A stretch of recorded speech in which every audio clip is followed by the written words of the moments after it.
क्या ब्रह्मांड के अंत की भविष्यवाणी वेदों में है? ये एक बहुत ही आकर्षक विषय है जो हमेशा से लोग जानना चाहते हैं। चलिए आपको बताते हैं। देख रहे हैं आप वैदिक टीवी। आज हम उजागर करेंगे एक ऐसा रहस्य जो वेद, पुराण और उपनिषदों में छुपा है। मेरा नाम है मेघा, स्वागत आप सभी का। क्या सच में हमारे शास्त्रों में ब्रह्मांड के अंत यानी प्रलय की भविष्यवाणी कर दी गई थी? अगर हाँ तो वो दिन होगा कैसा? हमारे शास्त्रों में ब्रह्मांड को कोई स्थायी ढांचा नहीं माना गया, बल्कि वेद कहते हैं ब्रह्मांड का निर्माण और प्रलय एक अनंत चक्र है जो बार बार होगा। यानी एक बार ब्रह्मांड का अंत नहीं होगा, ये बार बार होता रहेगा। ब्रह्मा का एक दिन 4.32 अरब वर्ष का है, जिसे कहा जाता है कल्प। जबकि ब्रह्मा रात्रि में जाते हैं तब ये होता है प्रलय। विष्णु पुराण कहता है कल्प के अंत में सभी सृष्टि का जल में विलीन हो जाएगा और केवल नारायण की श्वास में सब कुछ शांति को प्राप्त करेंगे, यानी सिर्फ भगवान ही रहेंगे।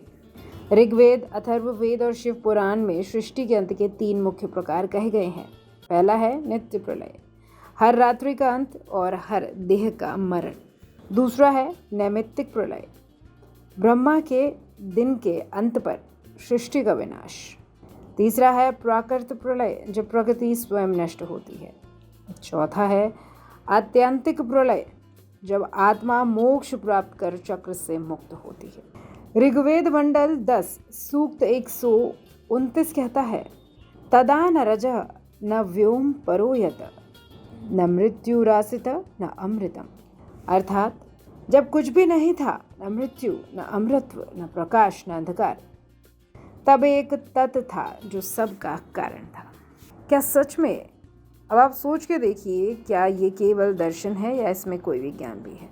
आज के वैज्ञानिक मानते हैं कि एक दिन ब्रह्मांड का भी अंत होगा, या तो बिग क्रंच के रूप में, या हीट डेथ, या फिर बिग रिप में।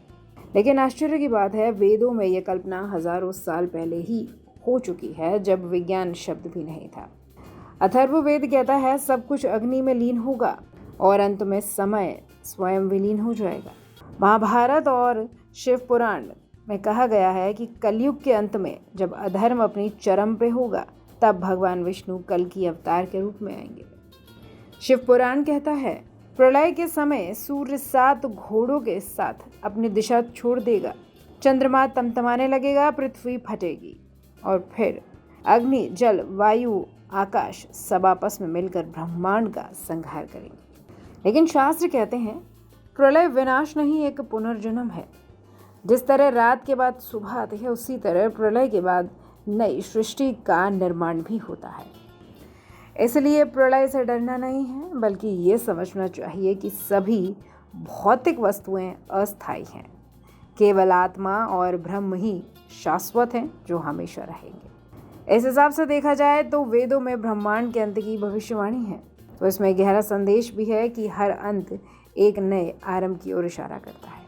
अगर आपको जानकारी गहन और रहस्यमय लगी तो वीडियो लाइक कर दें। अभी के लिए इतना ही, फिर मिलेंगे एक नई रोचक जानकारी के साथ। वैदिक टीवी देख रहे थे आप।